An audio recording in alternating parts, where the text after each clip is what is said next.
Welcome, friends, to this audiobook summary of How to Talk to Anyone, 92 Little Tricks for Big Success in Relationships by Leil Lowndes, the ultimate guide to mastering communication, confidence, and human connection. Before we begin, don't forget to subscribe, like, and share this episode so more people can discover the power of great conversation. In this book, Lowndes breaks down the subtle skills that separate the forgettable from the unforgettable. Whether you want to shine at work, charm at social events, or simply build deeper bonds, these insights will transform the way you connect. She reveals that connection isn't magic, it's method. Every smile, glance, and question you ask can either open a door or close it. By the end of this audiobook, you'll know how to use these small behavioral cues to create warmth, trust, and charisma in every encounter. So sit back, relax, and imagine yourself stepping into every room with quiet confidence and effortless presence. Let's begin. Part 1. Making a positive first impression. The first few seconds of any interaction are powerful beyond measure. Lowndes reminds us that people form opinions of you before you've even said a word, which means your body language speaks louder than your vocabulary. Your posture, pace, and expression all send invisible messages about who you are and how safe you feel. One of her earliest tips is the flooding smile. Wait a heartbeat after seeing someone. Then let a warm, genuine smile spread across your face. That small delay makes the smile feel personal and authentic instead of automatic. The next is sticky eyes, maintaining soft, steady eye contact for just a moment longer than usual to show real attention. These subtle moves make others feel interesting and valued, and that feeling becomes the foundation of rapport. When you combine confident stillness with an easy smile and open posture, you radiate presence. People won't remember your outfit or your opening line. They'll remember how you made them feel. First impressions also rely on emotional energy, not just appearance. Walk into a space as though you belong there, shoulders relaxed, head level, pace steady. Lowndes explains that people instinctively mirror the emotional state they perceive. If you carry calm assurance, others reflect it back to you. Avoid fidgeting or scanning the room nervously, which signals discomfort and transfers tension to everyone else.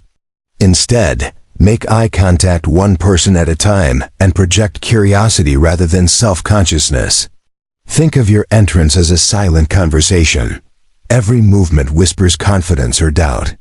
Choose confidence, not arrogance, but quiet ease. That energy invites connection before you even speak. Once words enter the scene, timing and tone are everything. Lowndes emphasizes that greeting should feel deliberate and warm, not rushed. Use a person's name when possible. Names are emotional anchors that make people feel recognized. A handshake, nod, or brief smile paired with their name builds instant familiarity, but she cautions against overdoing it. 2. Much enthusiasm feels forced. The goal is natural rhythm, matching your tone to the situation, speaking clearly, and pausing long enough for your words to breathe. Those micro moments of space signal poise and self-control, both of which draw respect. The author also highlights the importance of observation before participation. When entering a new group, take a moment to rubberneck the room. Survey who's interacting, who's relaxed, and who might welcome conversation. People subconsciously sense when you've read the room before approaching. It shows emotional intelligence and situational awareness. If you join a group mid-conversation, stand slightly sideways, smile, and listen before speaking. That pause communicates humility and attentiveness, two traits that make others instantly comfortable. Within seconds, you've gone from outsider to ally simply by being mindful.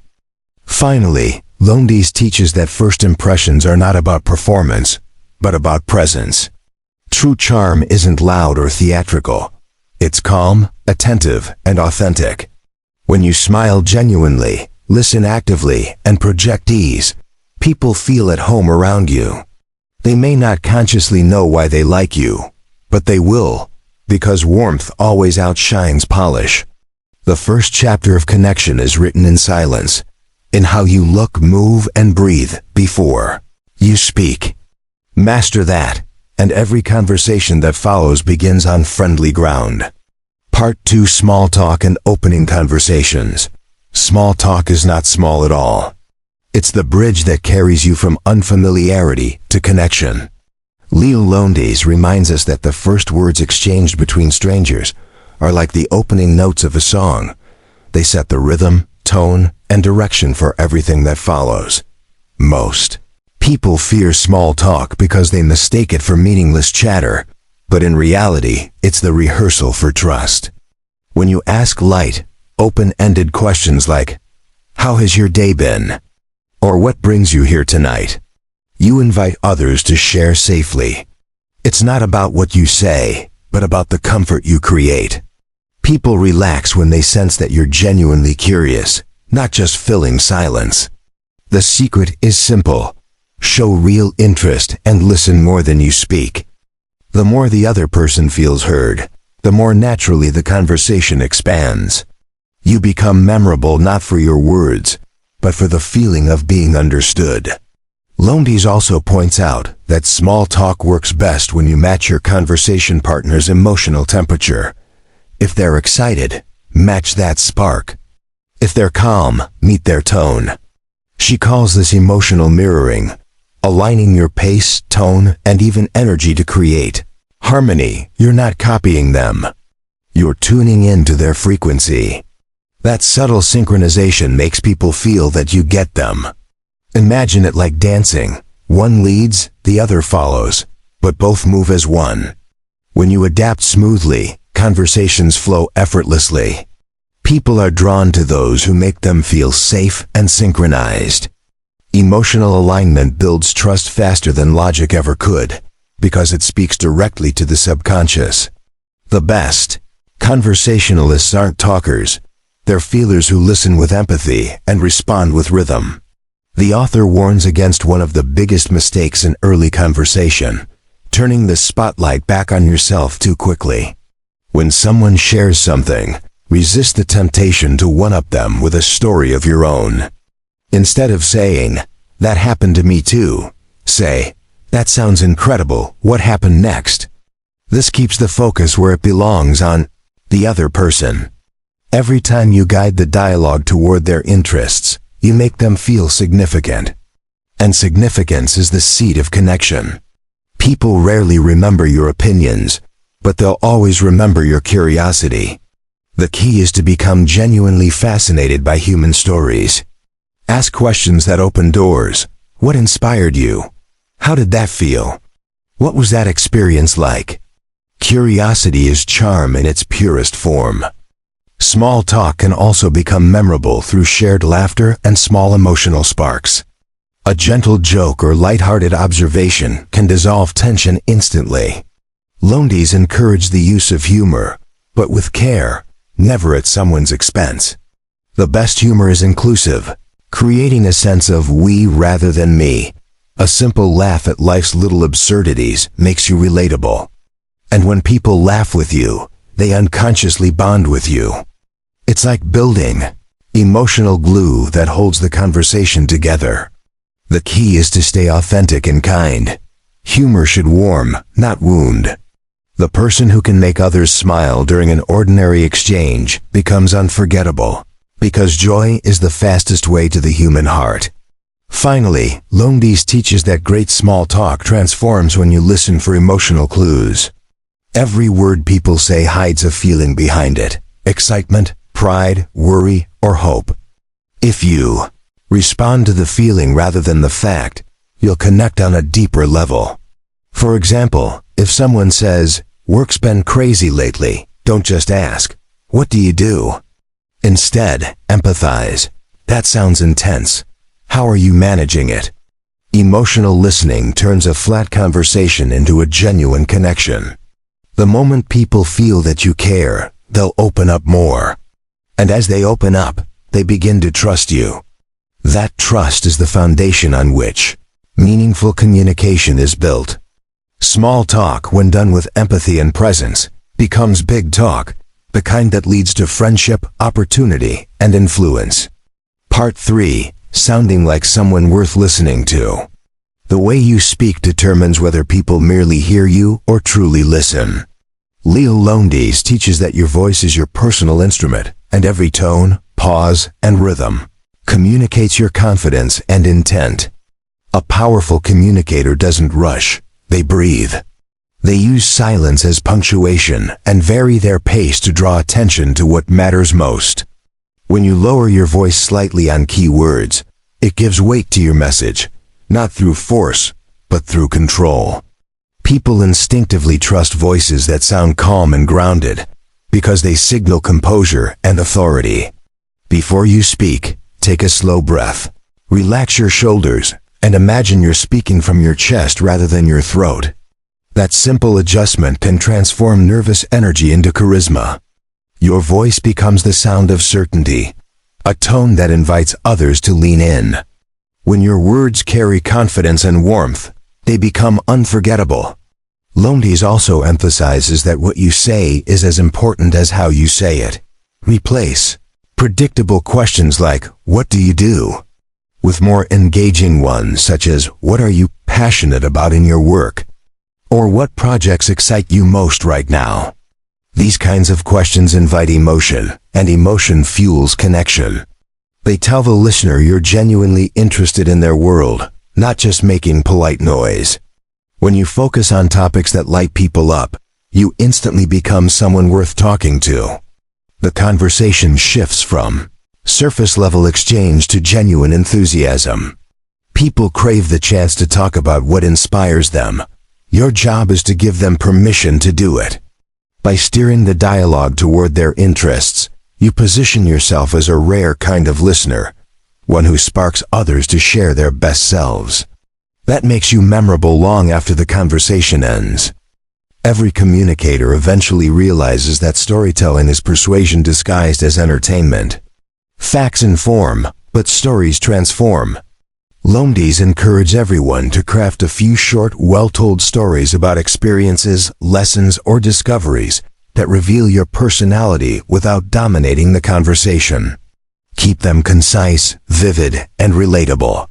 A well-chosen story builds connection because it evokes emotion and shows vulnerability. But storytelling is not about boasting, it's about bonding.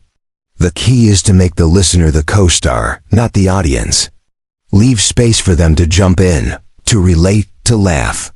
When your stories invite participation, they stop being monologues and become shared experiences. The more authentically you tell your story, the more people will trust you. Authenticity has gravity. It pulls people toward your truth without you needing to push. Lowndes also introduces the idea of your nutshell resume, a brief, engaging way to describe yourself that sparks curiosity rather than ends the conversation.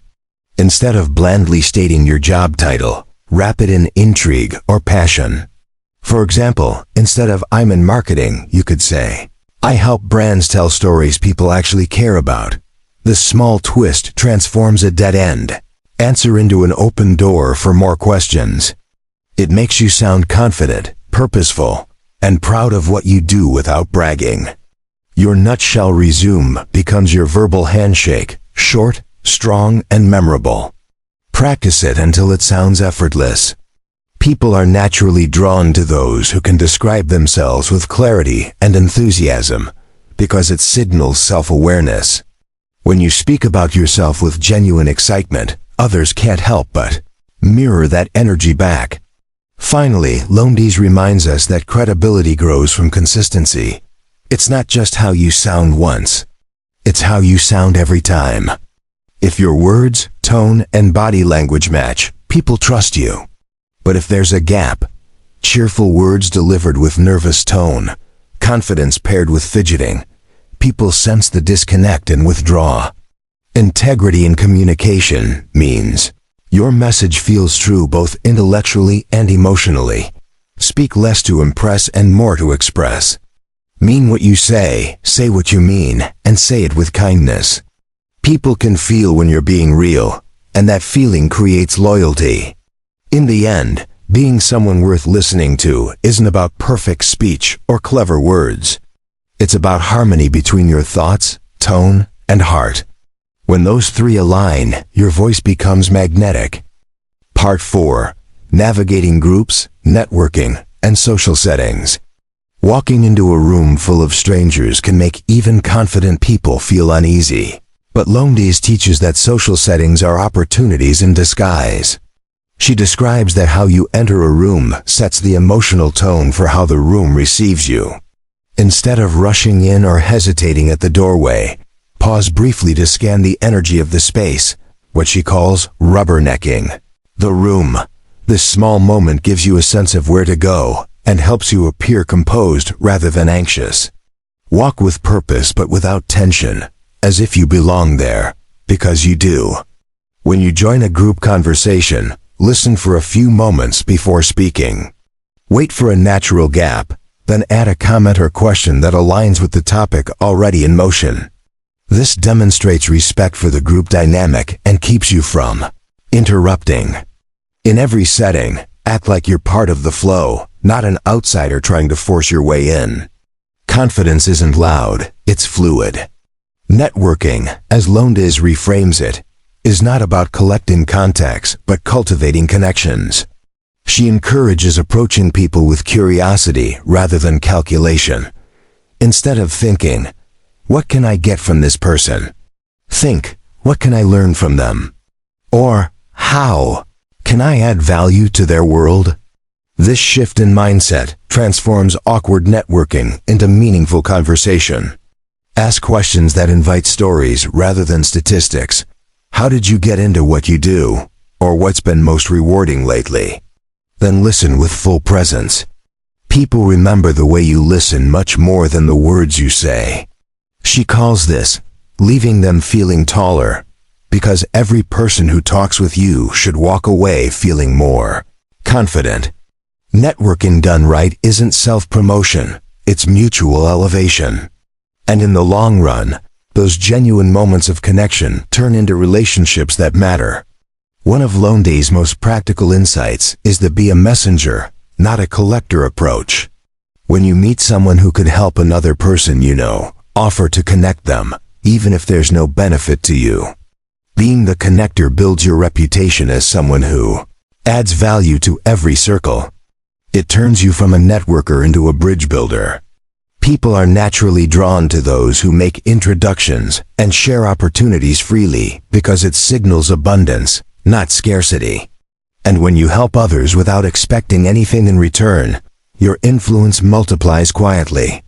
People start to associate your name with generosity and trustworthiness. In a world full of transactional relationships, genuine helpers stand out like light in the dark. You don't need to be the center of attention to have impact. You just need to be the reason others connect. Social mastery also means reading the unspoken dynamics of a group. In any gathering, there are micro-signals, laughter, posture shifts, tone, that reveal who's comfortable and who's not. If someone seems isolated or unsure, Lowndes suggests taking the initiative to include them. A simple, "Come join us, we were just talking about," can instantly transform their evening and position you as a thoughtful leader. Inclusion is a form of silent charisma. When you make others feel seen in a crowd, you become magnetic without trying. The goal isn't to dominate conversations, but to guide them toward ease and connection. Great communicators make rooms feel warmer simply by being there. Every time you include someone, you elevate the social energy around you. That's real charisma, not attention-seeking, but attention-giving. Lastly, Lowndes reminds us that social confidence doesn't mean being everywhere. It means being present wherever you are. Choose depth over breadth. One authentic connection is worth more than a dozen shallow exchanges. Don't feel pressured to impress everyone in the room. Focus on creating genuine bonds with one or two people at a time. Quality conversations leave lasting impressions. And when you're ready to leave a group, do so gracefully. End with gratitude, a handshake, or a kind word that shows you valued their company. The way you exit a conversation is as important as how you entered it. People remember the emotional residue you leave behind: warmth, calm, and sincerity. In every social setting, your true goal is not to stand out, but to make others feel they belong. Part 5. Relationship Building, Praise and Maintaining Connection. True connection begins when the first impression fades. Leil Lowndes teaches that relationships, whether professional or personal, thrive on small, consistent gestures of respect. The art of staying connected is rooted in making people feel remembered and valued. Something as simple as recalling someone's name, a story they told, or a detail about their life communicates care. Lowndes calls these small acts emotional echoes, reminders that say, "You matter." Even when you're not in the room, the best communicators follow up naturally. They send a quick message after meeting, reference shared jokes, or acknowledge important dates. These gestures don't take much time, but they carry deep meaning. In every interaction, make your goal to leave people feeling slightly better than before you arrived. Over time, that pattern becomes your reputation. The people who remember you as kind and attentive become your greatest advocates without you ever asking. Praise, when given thoughtfully, can strengthen any bond. But Lowndes cautions that flattery, vague or excessive compliments, does the opposite. Genuine praise is specific. It highlights something that reflects effort, taste, or intention. Instead of saying, "You're so talented," say, "I love how clearly you explained that idea. You made it easy to understand." Specific compliments carry credibility because they show awareness. The person receiving them feels seen, not evaluated. Praise should be about appreciation, not manipulation. When used sincerely, it becomes a mirror that reflects people's strengths back to them. Everyone craves recognition, and offering it without agenda is a gift. The best communicators know how to find what's admirable in everyone. They don't invent admiration. They notice it. That habit transforms you into a source of positive energy in every environment you enter. Maintaining connection also means balancing communication frequency with emotional authenticity. Lowndes notes that reaching out too often can feel mechanical, while vanishing after first contact can dissolve momentum. The key is to stay present without being intrusive.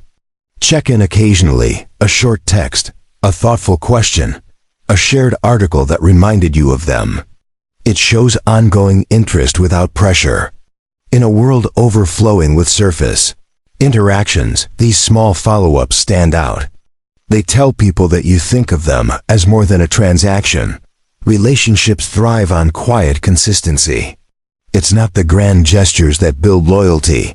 It's the dependable kindness that accumulates over time. When you communicate with warmth and purpose, you keep relationships alive even across distance and time. The real magic of social success isn't in the first impression. It's in the follow-up. Lowndes also addresses how to communicate effectively in conflict or tension. Her advice is to stay calm, listen first, and validate the other person's feelings before defending your own point. Saying, "I understand why you feel that way," can dissolve more hostility than any argument could. When people feel heard, their defenses drop. The goal isn't to win. It's to restore understanding. Great communicators know that empathy in tense moments earns long-term respect. Never raise your volume to be understood. Raise your presence instead. Stay grounded, breathe deeply, and respond from a place of clarity. Disagreement doesn't have to end relationships. Handled with grace, it often deepens them. Every challenge in communication is a chance to prove your maturity and emotional intelligence. The person who can stay kind under pressure becomes the one others trust the most. Finally, how to talk to anyone closes with a universal truth.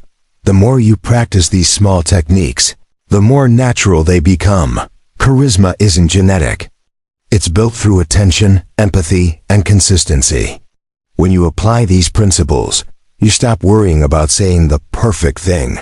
and start focusing on making others feel perfectly at ease. Communication, at its core, is not about talking, it's about connection. Every word, gesture, and silence is a chance to build a bridge. Leil Lowndes leaves us with one lasting insight. People may forget your achievements, but they will never forget how you made them feel. That is the essence of human interaction, not strategy, but sincerity. Speak kindly, listen deeply, and lead with warmth. Those habits turn ordinary moments into lifelong relationships. Thank you for joining this complete audiobook summary of How to Talk to Anyone by Leil Lowndes. If these ideas inspired you, remember, real communication mastery isn't about memorizing techniques. It's about embodying kindness, awareness, and confidence every day. Practice one new skill at a time. Smile genuinely, listen more, and make others feel valued.